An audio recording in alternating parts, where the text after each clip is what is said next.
Welcome back to SSB Sekolah Sepak Bola. Bukan dong, sok-sokan bola.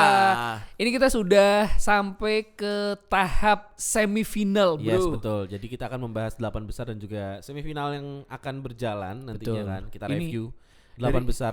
48 peserta. Betul. Wis tereliminasi 44. Tinggal 4 tim tertinggi. Dan ini ada yang bilang semifinal terbaik sepanjang sejarah. Betul, karena yang semifinal peringkat 1 sampai 4 di Bener. Liga di Liga di dunia kan. Iya, Salah sesuai satu. FIFA ranking kan. Betul. 1 Perancis, 2 Argentina. Tapi itu update terakhir kalau di website FIFA kan 11 Juni. ya, Yang kan masih dimana- Argentina masih nomor 1. Sekarang Prancis yang nomor 1 Prancis ya. nomor 1, Argentina 2, terus 3 Spanyol, 4 Inggris. Inggris. Ngeri. England belongs to me. Asik. Langsung kita review 8 besar dulu 8 ya. besar tapi singkat aja ya. Oke. Menurutku pertandingan paling boring adalah Prancis Maroko. Prancis Maroko bisa dikatakan paling boring di babak pertama. Babak keduanya aku seneng. Aku overall sih, meskipun ya memang masih menang mudah ngono loh, gak ada perlawanan yang Enggak sih ya, gimana-gimana. kalau aku sih kok enggak menang mudah ya menurutku ya, Ri. Ya, Karena Maroko juga sedikit menyulitkan. tapi dari lihat skor akhir kemudian dari on target, berat sebelah, bro. Iya sih, kalau dibilang dari statistik dan juga permainan Heeh. memang Maroko seperti itu. Cuman ada beberapa serangan Maroko yang Prancis juga sedikit kewalahan di babak pertama. Oke. Ya walaupun di babak keduanya juga akhirnya amburadul dan nggak karuan juga kan. Paling seru mana? Match paling seru? Paling seru salah satunya Inggris Norway sih.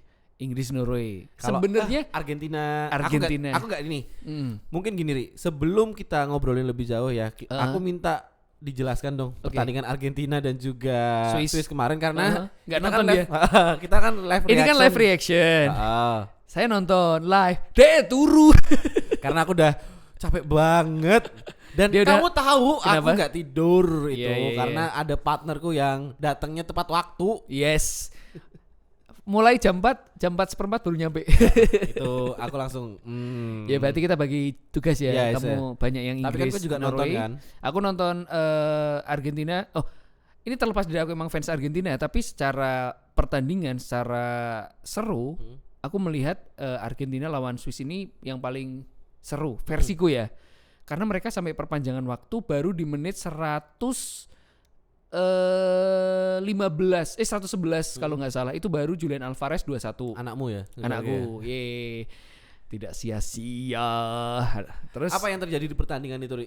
di pertandingan itu yang jujur Swiss ternyata kan banyak yang bilang mereka beruntung nih bisa sampai ke perempat final, ya kan? Tapi ternyata mainnya emang sesolid itu, sebagus itu, terutama lini pertahanan ya Pak ya. Lini pertahanannya bagus, mereka rapi, disiplin permainannya. Jadi Argentina sulit untuk bisa masuk, padahal Lautaro Martinez, Messi, Alvarez itu kan Alvarez starting juga kan. starting dari awal tapi susah jebol dan golnya pun dari luar kotak penalti Pak. Dan Karena aku baru lihat kalau formasinya tuh di depan 2 ya, Messi Dua. sama 4-4-2, Julian Alvarez ya, yes. iya kan? Mm-mm. Yang udah jarang banget dipakai di era sekarang. Betul. Karena ngelihat lawannya kan, lawannya susah, lini tengahnya kuat, apalagi masih ada Serdan Sakir, Iya, Serdan Sakir Xhaka. siapa? Granit Xhaka. Dari Saka. Kui. Terus golnya pun dari luar kotak penalti, satu dari sepak pojok, satu lagi serangan balik Pak. Iya, Karena benar. Swiss udah all out karena udah latih tulus Kayaknya kan. yang gol ketiga udah kayak pemain Swiss wes males-malesan ya. Bener. Wes amburadul. Nah terus yang masih jadi banyak perdebatan adalah kartu merahnya Embolo. Ya Kenapa kan? tuh ceritanya? Dan ini kan buat orang yang nggak tahu bola mungkin wah ini wasit FIFA. Sebenarnya yang terjadi adalah memang awalnya pelanggaran dari Paredes. Oke. Paredes di kartu kuning. Paredes emang yang masalah Gak ya. serak Gusru.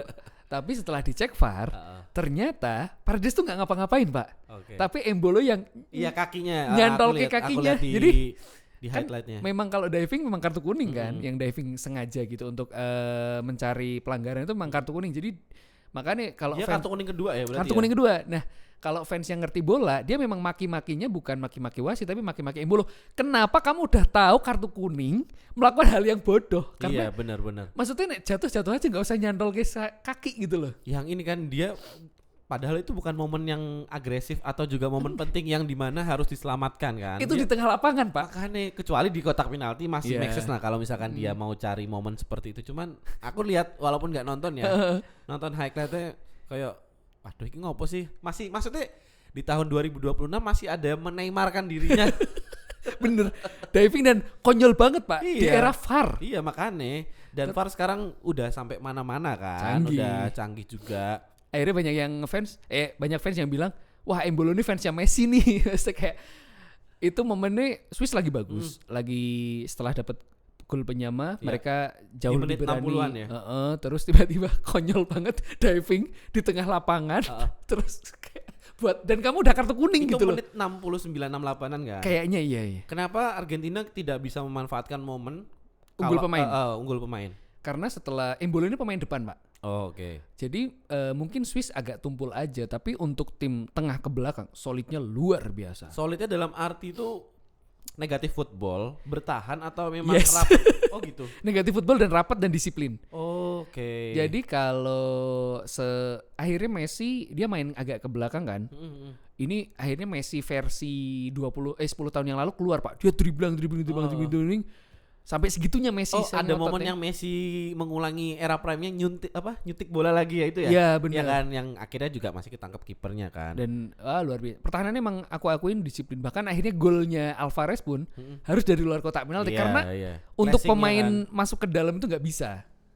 Nah, Kecuali yang gol ketiga ya. gol ketiga udah Swiss all out, Mm. counter attack Iya, andalan. iya. Kalau counter attack mah rajanya. Dan bisa aku katakan kalau Argentina di Piala 2026 ini adalah Real Madrid versi Liga Champions di tahun-tahun sebelumnya. Betul. Yang dimana Di era prime-nya Madrid iya, ya. iya kan kita lihat dari lawan Cape Verde. Mm-mm. Ya kan berarti kan berdarah-darah dari 32 besar ya. Bener. Perpanjangan waktu. Yes. Ya kan itu juga akhirnya bisa menang dengan Cape Verde. Terus lawan Mesir kalah dulu. Betul. Bisa jadi menang. Jadi skornya 3-2 3-2 comeback. dibalik ya kan. Walaupun banyak yang bilang anak FIFA dan lain-lain ya kan. Terus yang kemarin pertandingan lawan Swiss juga berdarah-darah. Berarti Argentina dikatakan walaupun orang bilang Anak menempuh FIFA, menempuh beruntung. jalan yang mudah kan dibilang. enggak.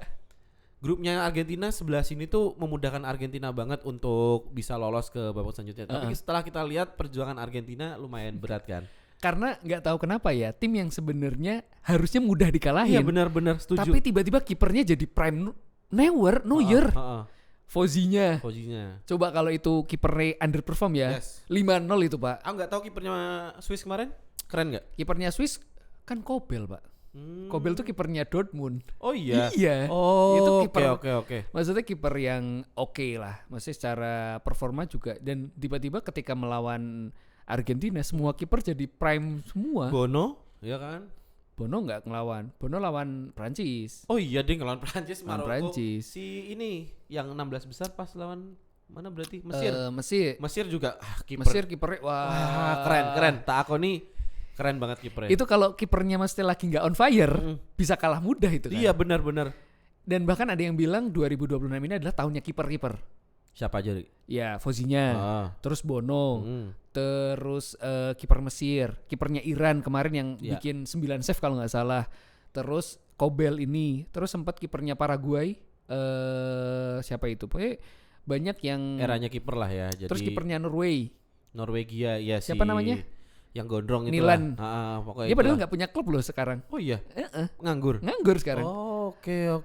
Tapi akhirnya banyak klub-klub besar yang mencoba melirik kiper-kiper dari Piala Dunia. Banyak yang nggak punya klub tapi performanya moncer di Piala Dunia. Oke, berarti untuk laga Argentina dan juga Swiss kemarin menurutmu Swiss juga bermain bagus lah ya. Bagus. Coba kalau Swiss bermain nggak rapi, menurutku dengan skuad Argentina yang ada, kayaknya Argentina bakal menang mudah. Nyatanya enggak, Pak. Iya, setuju sih. Terus kita lanjut ke Inggris dan juga Norway kemarin banyak Norway. kontroversial yang akan kita bahas di episode selanjutnya kan nanti. Boleh. Kita bahas secara pertandingan sedikit.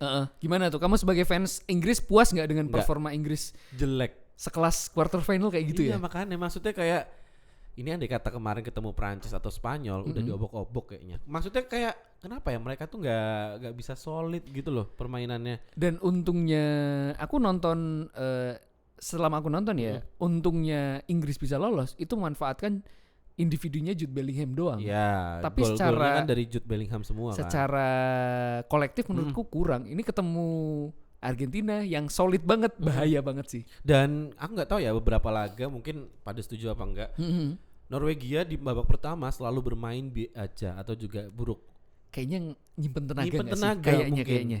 Dan yang dibully ternyata ada yang membuat konten naik selain Ronaldo. Apa tuh? Sorlot. Konten kantor kita Iya, ya. konten kantor kita Iswara kan tiba-tiba posting itu kan kita juga. Iya. Dan dikirim highlightnya. Kan waktu kita nonton live, aku juga sebel banget. Itu diumpan. Iya, sampai Dimain kita ke teriak kan. TV. Cuman ya pada akhirnya Inggris memang menang karena keberuntungan aja sih. Tapi nggak tahu ya karena besok ketemu Argentina akan seperti apa menghadapi Messi. Terus juga Julian Alvarez mungkin akan meningkat kepercayaannya karena beberapa laga sebelumnya dia cadangan kan. Cadangan dan jarang cetak gol. Jarang cetak gol. Sekarang kemarin lebih tepatnya bisa mencetak gol dan gol penyelamat kan ibaratnya. Gol penyelamat, gol kelima di Piala Dunia dan spektakuler, banyak yang bilang ini goal of the tournament kan. Iya. Indah banget placing dari luar kotak penalti. Itu kiper aja. Sama kayak ini golnya Cape Verde lawan Argentina. Oh itu juga cakep sama. Hampir sama. Hampir skemanya. Luar kotak penalti placing, kiper susah itu. Ya, terus juga pertandingan Prancis lawan mana? Maroko kemarin itu easy peasy lah. Ya, oke, sudah kita bahas tadi. Terus yang kita nge-MC Spanyol lawan Belgia itu gimana menurut Muri? Dari kue dulu. Menurutku lumayan berimbang ya. Tapi Spanyol masih terlalu kuat, terlalu mendominasi sih. Merino again and again. Merino again. Meskipun sebenarnya kayaknya kalau kembali ya, andai kalau kipernya masih Courtois mungkin perpanjangan waktu, Pak. Karena Belgia unggulnya cuma bayangin di pertandingan babak pertama kan save-nya banyak kan. Ya. Peluang-peluangnya Yamal dan lain sebagainya bisa dimentahin. Begitu diganti. Kiper mana tuh? Langsung berat kan ya, langsung ya udah kiper MU. Golnya juga blunder, itu kan? ya sebenarnya itu bola muntah tuh bola susah sih Bola itu. susah. Aku bukannya membela karena dia kiper MU ya. Tapi lebih ke bal angel sih untuk ditangkap lah. Tapi ya maksudnya kalau kiper mungkin berpengalaman, mungkin dia mentahnya berusaha dipinggirin kan. Itu mentah ke depan, Bro. Dan aku Spanyol lawan Belgia sama Ari kemarin kan MC. Iya. Itu selesai jam 4. Di mana Ari itu ada kerjaan lagi jam 6 pagi. Jam 6 harus Ari standby. udah Please jangan perpanjangan waktu siapapun. Udahlah, siapapun yang menang lah, yang penting kita jangan kalau itu penalti kemungkinan selesai jam ini. Setengah 5. Jam 5 lah. Jam 5. Aku gak ada kesempatan tidur. Iya. Belum lagi kalau penaltinya sampai kiper. Ya Allah. Untungnya akhirnya Merino Drama I love lagi you. Ya, Merino lah menyelamatkan karir kita. Dan gitu aku langsung pulang rumah. Aku banget. Aku langsung ke venue kedua. Nyambut gawe meneh. Turun yang di stand nih. Aku parkir di depan venue. Jadi Iya kan? parkir tidur sebentar, kursi di recline kan. Ya. Terus baru gue ke Indopoint ganti baju cuci muka di situ. Itulah Lanjut kerja. untuk Pak FIFA ke depannya bikin schedule-nya yang enak lah, Pak. Iya. Ya kan, biar kita juga sering laku MC. Dan satu lagi 2030 Arya kita siap Asyari, nih kita ya, ke Arya Asyari akan ke Portugal katanya. Amin. Amin kan. Saya mau wawancarai Siapa? second good Aku akan wawancari Martunis. ke Martunis di Indonesia. Lah, dia kan anaknya Ronaldo. Iya. Siapa tahu pas di Portugal juga kan. Oh bisa sih. Papa, HP ku hilang. Terus oke, kita ke semifinal lah. Semifinal Prediksi ini- pertandingan berarti yang di kiri Perapatan Ciamis melawan Separuh Nyolong. Yes. Dan di kanan akan ada pertandingan Inggris lawan Argentina yang dimana kita berdua banget kan ini. Andai taruhan kita nggak di cancel, ini pasti salah satu dari kita nyuciin motor kan. Iya benar, tapi nggak tahu lah nanti Ari tetap memaksa sepertinya. Tapi jatuhnya aku ikhlas untuk kalau misalkan emang kita lanjut ya. Tapi kayaknya kemarin di cancel sama Ustadz ya. Iya, Nggak jadi ada ustadz temanku kan yang menurut guru kami itu tidak boleh. Tapi karena aku nggak tahu ya besok. Sebenarnya aku ikhlas dan aku ikhlas lah nyuci ke. Ya aku ikhlas aja. Ini kan bukan taruhan, ini lebih ke apresiasi. Bentuk apresiasi Iya. kepada teman kita yang timnya lolos gitu kan. Kita bongkar dari mana dulu, Ri? Kita ke Prancis Spanyol dulu, menurutku ini pertandingan yang big match, Yes. super big match sih. Karena kan banyak yang bilang, beberapa pandit bilang kalau yang bisa mengalahkan Prancis ini adalah Spanyol. Kita Yes. lihat Spanyol track recordnya di Piala Dunia baru kebobolan sekali. Itu pun karena ya kayak tanda kutip unsur ya bejone Belgia aja lah, iya. itu sundulan dari skema yang sebenarnya mudah banget tapi tiba-tiba masuk. Tapi menurutku terbukti Pak, skuadnya Prancis, skuadnya Spanyol sama Euro 2024 itu beda tipis banget. skuadnya Prancis di Euro 2024 sama ini ya. Sama Berarti Spanyol tuh beda tipis, nggak ada Spanyolnya bedanya. juga Morata doang yang hilang kan ya. Betul. Terus juga ada tambahan siapa berarti? Si Oyarzabal. Michael Oyarzabal masih main itu. 2024 dia main nggak? Lah, yang bikin golnya ke gawang Inggris Oyarzabal, Oh Pak. yang terakhir. Oh iya. Iya. Aku udah nggak ngeh. Cuma kehilangan Morata sama lini tengahnya nggak banyak berubah. Cuma yang sekarang jadi pemain inti kan dulu Nico Williams. Nico Williams Sekarang akhirnya kan dicadangkan. Alex Baina kan Alex seringnya. Baina. Nah itu. Cuma di Prancis siapa? Nggak ada banyak perubahan, Pak. Nggak ada banyak perubahan. Cuma ini Tambahan dong. Olise. Olise sama Olise Matteo tambahan. Kone Kone doang. Kone. Lainnya sama. Oke, kita untuk pembahasan semifinal agak kita bongkar lebih dalam ya. Boleh. Kita lihat dari skuadnya Prancis menurutmu di luar kiper ya, di lini belakangnya seperti apa? Kita bandingkan dengan lini belakangnya Spanyol. Kita bahas per lini. Per lini. Belakang Dayo Upamecano sama William Saliba. William Saliba, betul. Kanannya si siapa aku lupa. Oke, kirinya Digny. Digne. Kanannya itu aduh aku lupa lagi. Konde pemain Barcelona. Oh bro. iya Jules Konde. Nah Konde menurut kepanjangannya apa sih? Kondade. kontaknya gede. Heeh. Kunci motor gede. Badannya jujur besar.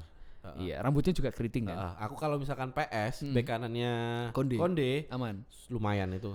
Tapi Konde itu punya kelemahan. Aku sebagai fans Barcelona aku tahu kelemahan nih. Dia Bentar, itu aku potong. Boleh. Berarti untuk timnas Spanyol tonton podcast sok-sokan bola buat mereview kelemahan dari bek kanan Prancis yaitu Konde. Tonton. Dan Konde nanti akan ketemu sama Cucurella, terus juga si Oh enggak. Konde kan bek kanan. Kanan ketemu oh iya Korea. Cucurella. Wow. Yamal akan ngadepi Luka Digne. Gampang. Digne itu mudah dilewati. Iya, itulah. Kita bahas berarti dari backnya menurutmu lebih unggul, baik mana? Lebih unggul Spanyol. Terbukti mereka baru kebobolan 1 gol. Di luar dari itu juga. Dan kenapa aku ngunggulin Spanyol? McMahon menurutku belum dapat ujian yang berarti. Berarti banget ya. Karena backnya tangguh banget sih, Pak. Tapi Lamine Yamal bisa ngasih Luka Digne dan Michael Oyarzabal bisa nyari celah yang cantik untuk mencetak gol. Iya, kalau dikatakan secara tinggi badan duel nanti akan keberatan juga ya karena strikernya Spanyol tingginya juga nggak terlalu kan menghadapi back Inggris yang back Inggris Spanyol back Prancis yang lumayan tinggi semua. Tapi kan Spanyol permainannya pola bawah semua. Pola bawah jarang semua itu yang bola atas. Terus dari lini tengah kemarin nih aku baru nonton Kone karena Ari cerita. Sebelumnya kan aku nggak terlalu ngeh ini tuh pemain mana. Terus juga di podcast sebelumnya Ari cerita Kone Pak mainnya Edian, Kone Pak di AS Roma, bla bla bla bla. Wis lah aku nggak terlalu ngeh kan pemainnya Prancis waktu itu. Tak tonton, tak amati yang namanya Kone. Keren kan? Gak nyangka kan? Kante aja kan sampai dicadangkan. Kante dicadangin. Terus siapa lagi? Pemain-pemain tengah. Iya. Kone, wah ini pemain yang bintang sih, bintang baru. Tapi nek lini tengah aku bisa bilang aku 50-50 ya. Condong lebih ke Spanyol ya secara aliran bolanya karena kan ya ada Kone kan sebagai gelandang bertahannya lah ya. Dia bisa menutup serangan. Cuman untuk kedepannya itulah yang diharapkan dari mungkin Olise akan lebih effort ke depannya. Ini duel gelandang sih. Duel dua gelandang karena tengah gelandangnya siapa aja sih? Rodri, Pedri, terus ada ini pemainnya PSG siapa jenis? Oh si Ramos. Aduh ini ngegol kan tau wingi? Fabian Ruiz ngegolin ya? Yang pertama Fabian Ruiz golnya Pak. Gol pertama Fabian Ruiz ya? Gol pertama nih Spanyol kemarin kan Ruiz. Ruiz. Lupa lagi. Ngantuk. Ya Fabian Ruiz itu menurutku lebih unggul sedikit Spanyol tapi untuk bagian gelandang ya karena suplai bola ke depannya ya. Cuma lini depannya Spanyol ini agak kurang, Pak. Nah, itu. Karena sayapnya cakep-cakep nih. Lamin sama Baina. Tapi strikernya number 9-nya itu enggak ada. Yang kurang ya. Tahu enggak nomor 9 dipakai siapa? Gavi. Oh iya. Gavi. Sing kowe rada sebel ki karo Fernan ya? Ferran Torres nomor 7. Iya kan agak sebel kan. Setiap hari kemarin nonton aduh Ferran Torres meneh iki ada apa dengan dia? Ya dia striker yang tidak clinical. Oh iya. Dia dia bisa cetak hat-trick, bisa cetak gol, tapi dia bisa mencetak gol itu dari mungkin 6 atau 7 percobaan peluang Iya, emas, iya. baru Berarti satu yang masuk. Bayangin Lewandowski. 7-1. Mungkin bisa 7 atau 8 banding, bisa 9 on target tapi nggak ada yang gol, bisa pernah kayak gitu. Sebapuk oke. itu. Coba kalau itu dikasih ke Lewandowski. Coba kalau peluang itu dapat Haaland, mungkin dia 7-6 gol bisa, tapi itu masalahnya kan. Oke. Kurang klinis aja sebenarnya. Ya Yamal sih sepertinya bisa perform dan dia juga ingin menunjukkan kan. Kemarin lawan Belgia berapa dribbling tuh, ngeri kan? Dan masih kalau di lini depannya Prancis sih udah sih, udah angkat aku tangan yakin. udah. Cuman nggak tahu ya nanti suplai bolanya akan seperti apa karena beberapa match Prancis lawan Paraguay di babak 30. Kok Prancis? Prancis lawan ini. Prancis awalnya kan lawan Paraguay yang mereka cuma bisa menang 1-0. Oh iya benar. Yang tandanya misalkan nih besok Spanyol bermain lebih ke bawah atau juga seperti apa nunggu momen, mungkin ini Spanyol tidak akan bermain seperti biasanya. Kalau prediksiku akan lebih menurunkan atau juga lebih bertahan karena dilihat dari beberapa laga sebelumnya emang Prancis kalau misalkan menghadapi tim yang agak slow block susah. Dan kuncinya ada di Pau Kubarsi menurutku. Backnya Spanyol ini kan usianya 19 tahun. Tapi dilihat dari rating pemain, ini pemain udah kayak pemain 30-an yang profesional banget, Pak. Selalu di atasnya Ronaldo berarti. Ratingnya tinggi banget. Bahkan kemarin man of the match-nya kan Yamal. Tapi secara rating sebenarnya nilainya tinggian Pau Kubarsi karena tackle-nya, kemudian speed-nya bertahan itu bagus banget. Dan Pau Kubarsi kan di level klub selalu ngantongin Mbappe kan. Jadi harapannya kita lihat ya apakah dia bisa ngantongin Mbappe lagi di negara. Dan ingat lagi semifinal Euro 2024 semifinal Prancis lawan Spanyol juga ya. Dikalahin dengan 2-1 goal placing-nya Yamal yang istimewa ya, itu istimewa itu ya. Kita kalau tebak skor berapa Ri? Kira-kira menurutmu? Kayaknya dulu. Bakal 2-1 lagi sih. Menang Spanyol. Kalau aku pede di 2-0 untuk Prancis sih. Kita akan buktikan. Yang gol siapain? Mbappe tetap. Mbappe kayaknya tetap sih 1 nih. Dan mungkin Olise sih akan mencetak gol aku di ini karena Olise belum mencetak gol sama sekali. Tapi dia top assist Pak, udah 5. Top assist, betul. Nah, aku malah Dembele sih. Antara Dembele atau Mbappe karena dua-duanya lagi on perform semua. Iya. Dan 4 orang kan yang ibaratnya gacornya di Prancis ini Doué. Iya. Doué terus Mbappe. Dembele dan Olise yang biasanya bermain di kanan akhirnya kan dia jadi second striker-nya Mbappe kan, memberikan umpan-umpan kepada Mbappe. Gokil sih itu lini tengah. Wah, lini depan nih menurutku obatnya cuma Spanyol sih. Ya, berarti Ari kemenangan untuk Spanyol dan aku 2-1. kemenangan untuk Prancis ya. Oke, kita match tim yang memang kita dukung, favorit kita. Ini mengulang tapi secara rekor ternyata Inggris masih lebih baik loh, Pak. Oh iya. Di Piala Dunia, Inggris Argentina tuh ketemu 5 kali. Inggris menang 3 kali, Argentina cuma 2 kali, Pak. Jadi nggak pernah imbang ya. Ya kan di Piala Dunia kayaknya itu udah fase knockout semua sih. Oke. Dan kita bahas Argentina lawan Inggris yang dimana kita akan membahas secara objektif ya. Tapi untuk prediksi skor di akhir kita subjektif. akan membahas itu subjektif. Kalau aku lihat, aku sebenarnya nggak terlalu pede dengan Inggris. Cuman lihat Argentina yang nggak tahu ya Argentina itu sebenarnya Argentina kesusahan seperti apa sih? Karena apa? Menurutku ini subjektif ya. Kalau ini subjektif karena tim lawan ketemu Argentina ini tim superior, juara bertahan. Mereka akan main lebih cenderung bertahan.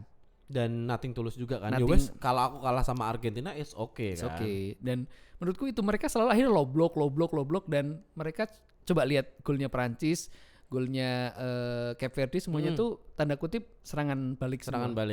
Mas Swiss ya maksudnya ya. Swiss juga serangan balik. Apa yang membuat Argentina kesulitan banget sehingga harus mencetak gol di laga-laga penentu itu? Sebenarnya kalau misalkan Argentina kepleset akan lebih gampang kan kalau dimanfaatkan. Iya. Nah, kalau aku menurutku sebagai fansnya ya, itu karena pemain lawan selalu low block, Pak. Defensif dan numpuk pemain. Jadi begitu. Padahal depannya Argentina juga gacor-gacor kan. Tapi ketika ditumpuk apa pemain dari kayak gitu. Apakah dari gelandangnya Argentina yang kurang? Aku nggak tahu banyak tentang Argentina. Gelandangnya agak kurang. McAllister sejauh McAllister oke. Enzo Fernandez menurutku nggak seperform Piala Dunia 2022. Oke. Jadi cuma bertumpu ke Alexis McAllister. Sedangkan Rodrigo de Paul itu ya dia cuma ini aja bodyguardnya Messi doang. Tapi secara permainan sudah mulai turun. Karena mainnya juga habis di MLS dan nggak tahu ya, nggak se moncer 2022 kemarin. Dan untuk pendapatmu terkait lini belakangnya seperti apa? Lini belakangnya agak worry ya. Mm-mm. Cuti Romero sama siapa namanya? Pokoknya aku nggak kenal semua Cuti aja. Romero. Lisandro Lisandro Martinez, cuman Martinez itu yang tak kenal. Itu lumayan solid tapi lumayan terbukti gampang kebobolan lewat Mesir 2 gol, Cape Verde 2 gol, terus mana golnya ini Swiss juga. Jadi kayaknya agak worry Ya. sih. Kalau misalkan Inggris bisa bermain epic dan juga bisa bermain bola atas yang bisa dimanfaatkan, sepertinya akan terjadi gol yang lebih lah karena Banyak gol ya. ya memanfaatkan Bellingham sundulannya terus Iya. juga Harry Kane. Tapi untuk permainan sepertinya aku agak pede Argentina. Iya. Dan ini menurutku kalau tadi duel lini tengah yang oke semua kan? Semua ini oke. duel lini tengah busuk. Lini tengah busuk dan juga duel yang depannya doang yang lumayan gacor cuman nggak Iya. dapat suplai bola yang enak.